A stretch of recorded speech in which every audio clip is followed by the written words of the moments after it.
right, everybody, welcome back to another episode of the WatchWell podcast. I'm your host, Parker, and I am sitting with Isaac Botkins of TREX Arms. Yes. All right. Thanks you so much for having me on. Thanks for letting me look at your professional. I know, right? I thought if we had you should see what we have, which is it's just we set them on the table. Yeah, but you've got an armory.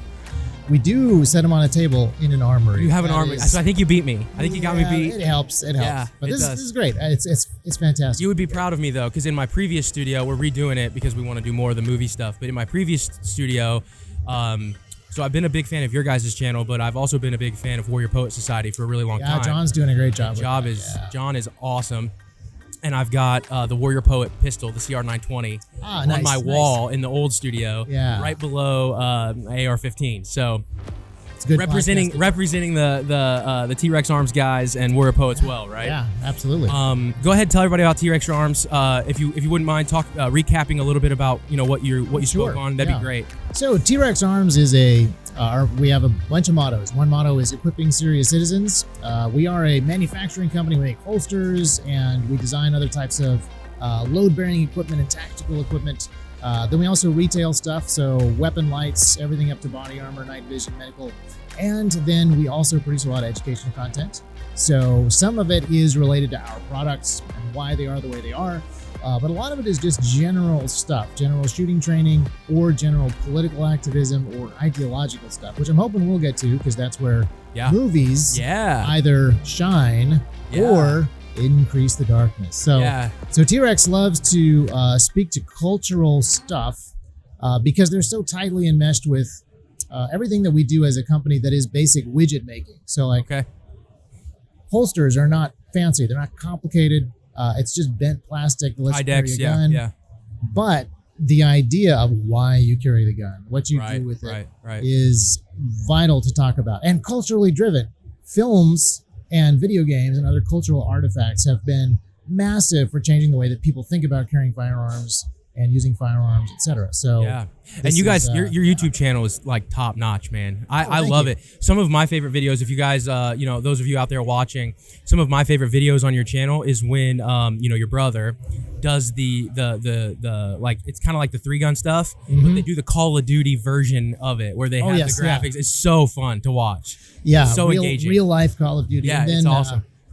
So Lucas is he started making the holsters in the toaster oven, and now it's grown to where it is now. But he's a phenomenal shooter, and so when he's out at the range, demonstrating drills, running drills, working with other people, it's kind of a joy to watch. Yes, the production team, the video guys, and the media team do a phenomenal job, but they also have something really cool to actually to show. That's awesome. When I sit down and I talk about radios, it's just a person talking about radios. Yeah. And it's very overwhelming with, the different types of radios and the waves, and how would somebody just one step better?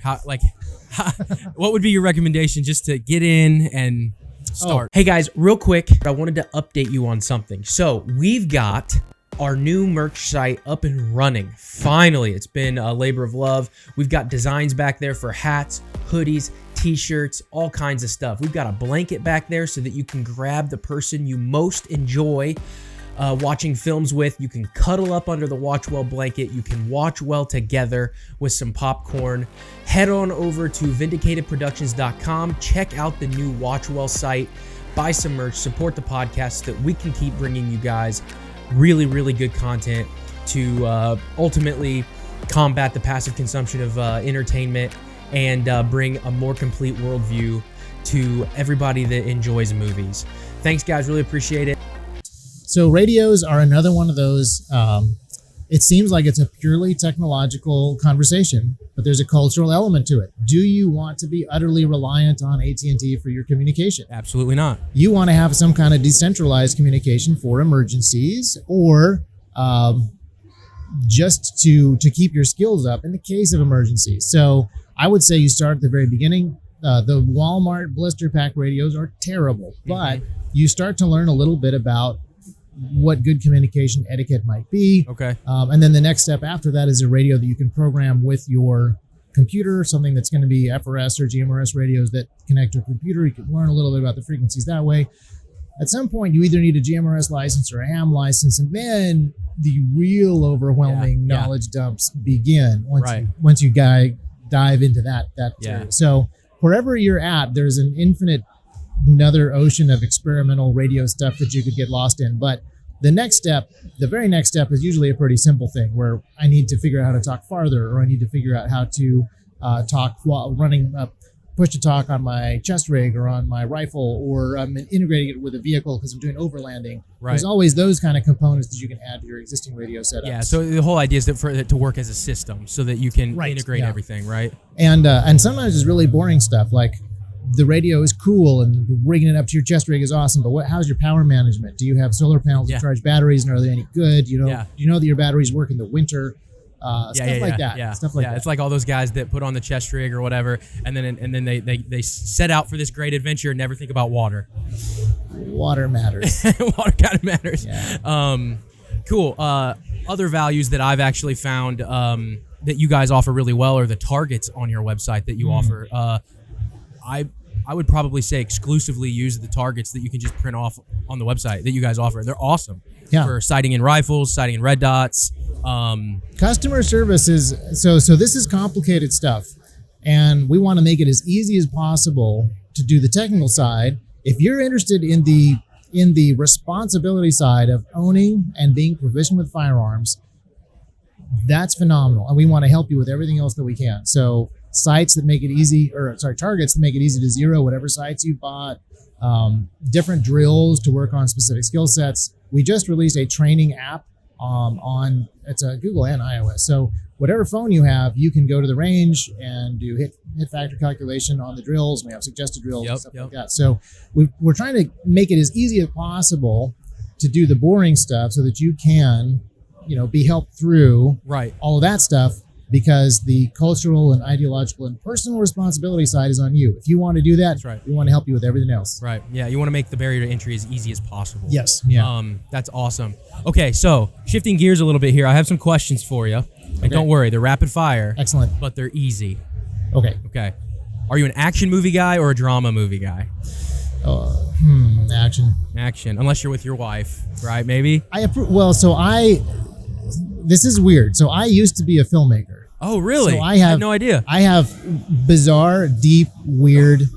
I love action movies because stunts and visual effects are amazing. However, I appreciate the craft, screenwriting, and oftentimes dramas have that. And the storytelling. Often dramas don't have that, and I wish we were watching an action movie where there was good stunt work. So yeah, right. Are you a superhero or a historical epic guy?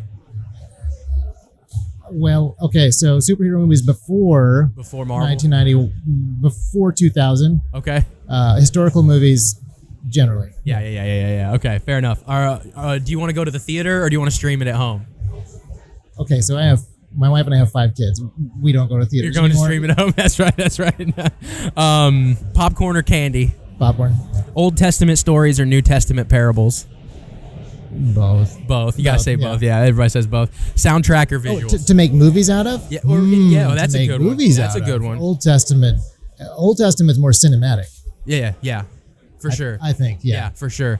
Soundtrack or visuals? Oh, sound is half a picture, but soundtrack matters a lot. Soundtrack, yeah. And then, what movie character most represents you and why? That one's a little bit more difficult. Well, I would like to say The Rocketeer. Speaking of pre-2000 comic book films, that is a really difficult question. I don't know. It is. I can tell you about people that I aspire to be, but that is not what you asked at all. That's not. But I'd be okay with that answer because I'd like to be John Krasinski in Secret Soldiers of Benghazi. I'm far off from that. Yeah. But I love that movie. There are a number of characters that I resonate with different parts of them. So I am not a huge fan of the Lord of the Rings movies because I am a huge fan of the Lord of the Rings books. Yeah. Faramir in the movies got done dirty, but Faramir in the books is kind of mean. Okay. I'm into that. It's complicated, but yeah, that's. Well, maybe you can come on the podcast sometime and we can talk about it more. I'm not actually like a serious Tolkien head, but I'm enough of a Lord of the Rings reader and appreciator to point out the heresies in the film. Well, and I have a weird relationship with those movies because I love those movies in one sense. I lived in New Zealand at the time. All my friends worked on those movies. I was in the studio for a bunch of that stuff. Like when I watch those movies, I see an awesome thing that friends of mine made, and it's great, but it's not the book. Right. So I love those movies. Sola, Lord of the Rings books. But I completely agree with all of my Tolkien-loving friends who are like, the movies are terrible adaptations of books. They are, but they're also good movies that friends of mine made. I can't watch those movies and connect them to the books as much as I can watch those movies and connect them to places that I've lived, people that I've worked with, people on screen that I have met and talked to, and I was there for that thing. So yeah, that's awesome. I have to recuse myself from that particular internet argument. Right. Okay. We've all been there. You've been inspired by a new creative idea, but you've got 3 videos in the queue that need to be edited by the deadline. Or deciding to hire a full-time editor can feel like throwing money at the wall after salaries, benefits, and equipment. It could leave you frustrated and be a burden on your content schedule when editing stacks up. We want to help you bridge the gap. It's really simple. Log into your dashboard, sync cloud drives, and send us your raw, and we'll do the rest. Worried about the final cut? With our 2 unlimited plans, you don't have to worry about revisions. We'll do it until it's right. We keep you in the driver's seat as content creation depicts the creator. Log into your project management dashboard via Notion for direct, instant communication and watch your project reach each phase of editing until completion. You create, and we just do the work. Vindicated Productions, removing the burden from content creation. One final question, and then I'll let you go. I want to be respectful of your time. Let's go with if you were watching The Lord of the Rings with a group of people and you knew that one of them or a few of them were unbelievers, how would you use that movie to offer the gospel? How would you use that movie to back up a Christian worldview and to engage, I guess, in a evangelism sense? I think it would depend a little bit on the person, but the thing that I love about Tolkien, despite the fact that Lewis puts a really super clear, obvious, amazing allegory in his first Lion, the Witch, and the Wardrobe. What Tolkien does is Tolkien provides more of a faith for all of life, holistic Christian theology throughout. Okay. And so in some ways, I think that depending on the person, there's probably something to pull out for that specific person in That's a good point. films, because there are elements of self-sacrifice. The amazing thing about Tolkien that I love is in Lion, the Witch, and the Wardrobe, it's obvious who the Christ figure is.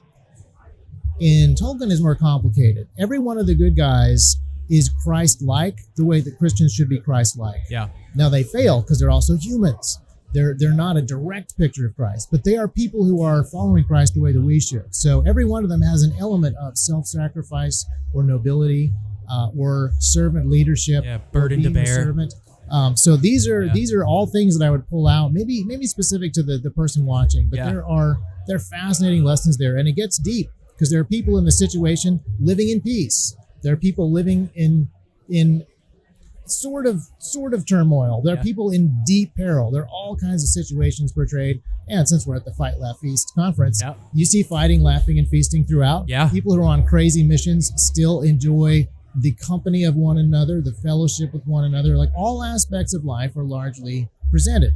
Now, people like to point out that there's almost no women in the book, but they are there. That aspect of life is, in fact, there. And the Scouring of the Shire, going back to the book, Scouring of the Shire, my favorite part of the book. Also completely not in the movies. Not in the movies. But so many lessons. That's awesome. Things. Yeah. That's awesome. Well, I appreciate you sitting down, man. I'm not going to take up any more of your time. Appreciate you. Appreciate what you guys at TREX Arms are doing. And yeah, I appreciate it, man. Thank you so much for having me on. Letting me play with the microphones. Yeah. And talk about movies. Awesome. Thanks, man. All right, guys. We'll see you later. If you're going to watch well.